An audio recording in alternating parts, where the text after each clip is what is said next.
नमस्कार. पुन्हा एकदा आपले सर्वांचे स्वागत आहे.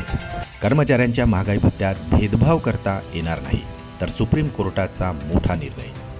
सुप्रीम कोर्टाने कार्यरत कर्मचारी आणि निवृत्त कर्मचाऱ्यांसाठी वेगवेगळे DA आणि DR दर देणे चुकीचे असल्याचे सांगितले आहे. तर महागाई सर्वांवर समान परिणाम करते असेही न्यायालयाने आपल्या निर्णयात म्हटलेले आहे.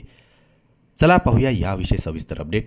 त्यापूर्वी आपणास विनंती आहे, चॅनलला जर नवीन असाल तर सबस्क्राईब करायला विसरू नका. नवनवीन अपडेट मिळविण्यासाठी बेल आयकॉनला प्रेस करायलाही विसरू नका. अत्यंत कामाची बातमी शेअर करायला विसरू नका.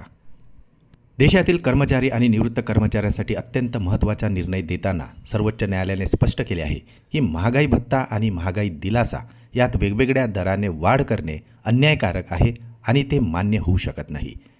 न्यायमूर्ती मनोज मिश्रा आणि प्रसन्ना वराडे यांच्या खंडपीठाने केरळ सरकारच्या एका निर्णयावर नाराजी व्यक्त करत हा एक अत्यंत महत्त्वाचा दिलासादायक निर्णय दिलेला आहे.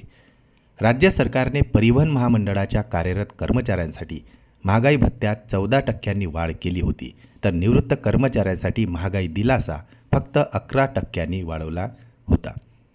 न्यायालयाने या निर्णयावर भाष्य करताना सांगितले की ही कोणत्याही व्यक्तीमध्ये भेदभाव न करता येणार नाही, तर ती कार्यरत आणि निवृत्त अशा दोन्ही कर्मचाऱ्यांसाठी समान असते. त्यामुळे महागाईमुळे होणारा आर्थिक ताण कमी करण्यासाठी जर भत्ते वाढवले जात असतील तर दोन्ही कर्मचाऱ्यांसाठी वेगवेगळे दर ठेवता येणार नाहीत, असाही निर्णयात म्हटलेला आहे. राज्य सरकारने आपली बाजू मांडताना असे सांगितले होते की कार्यरत आणि निवृत्त कर्मचारी हे वेगवेगळे वर्ग आहेत आणि आर्थिक मर्यादा लक्षात घेऊन वेगवेगळे दर ठेवणे योग्य आहे. मात्र सर्वोच्च न्यायालयाने हा युक्तिवाद फेटाळून लावला. न्यायालयाने पुढे स्पष्ट केले की आर्थिक अडचणी असतील तर लाभ देण्यास विलंब केला जाऊ शकतो किंवा अंमलबजावणीची तारीख वेगळी ठेवता येते.